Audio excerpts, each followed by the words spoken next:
పట్ల కేంద్ర ప్రభుత్వం అనుసరిస్తున్న విపక్ష పూరిత విధానాలపై మంత్రి పొన్నం ప్రభాకర్ నిప్పులు చెరిగారు. కేంద్ర మంత్రులు బాధ్యతారహితంగా మాట్లాడుతున్నారని, కోర్టు తీర్పును చదవకుండానే విమర్శలు చేస్తున్నారని మండిపడ్డారు. రాష్ట్రం ఎదుర్కొంటున్న ఆర్థిక ఇబ్బందులను వివరిస్తూనే కేంద్రం నుంచి రావాల్సిన నిధుల కోసం ఎందుకు ఒత్తిడి తేవడం లేదని బీజేపీ నేతలను నిలదీశారు.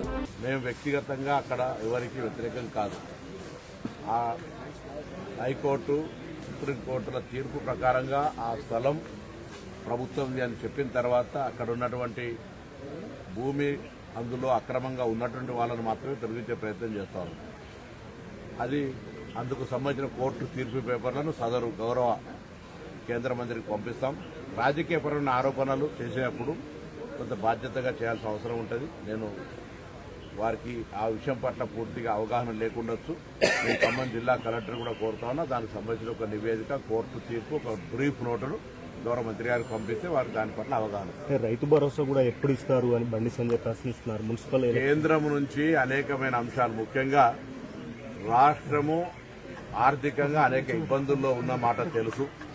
నిన్న కూడా మేము చెప్పిన కాళేశ్వరానికి సంబంధించే 14 + 48 కోట్ల కిస్తు కట్టాల్సి వచ్చింది. ఆర్థికపరమైన ఇబ్బందులు ఉన్నాయి.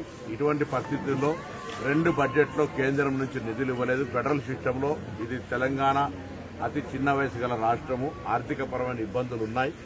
దానికి అనుగుణంగా పక్కన ఆంధ్రప్రదేశ్కి ఇచ్చే విధంగా కాకపోయినా కనీసం అందులో సగమైన తెలంగాణకు ప్రత్యేకమైన నిధులు ఇచ్చి తెలంగాణను ఆర్థికంగా ఆదుకోవడానికి ప్రయత్నం చేయాల్సిన మంత్రే రాష్ట్రంలో ఉన్నటువంటి ప్రభుత్వాన్ని విమర్శిస్తే అంతకంటే దౌర్భాగ్యం ఇంకొకటి లేదు.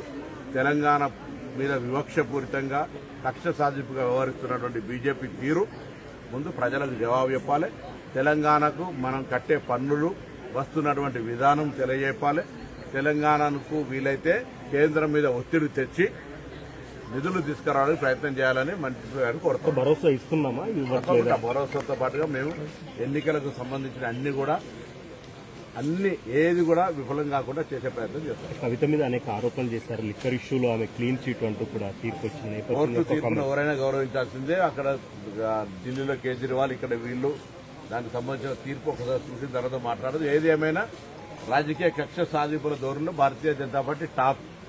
సరే, ఈ కవిత గారు ఈరోజు కోర్టు తీర్పును తనకు సంబంధం లేకుండా పూర్తిగా క్లీన్ చిట్ వచ్చినా కూడా ఒక అపవాదం అనేటువంటిది మాత్రం ఉంది. దానికి సంబంధించినటువంటి ఫర్దర్ యాక్టివిటీస్ లోపల ఆ బీజేపీ వీళ్ళు ఏం జరిగింది అనేటువంటి అంశం తర్వాత ప్రజలు చెప్తారు.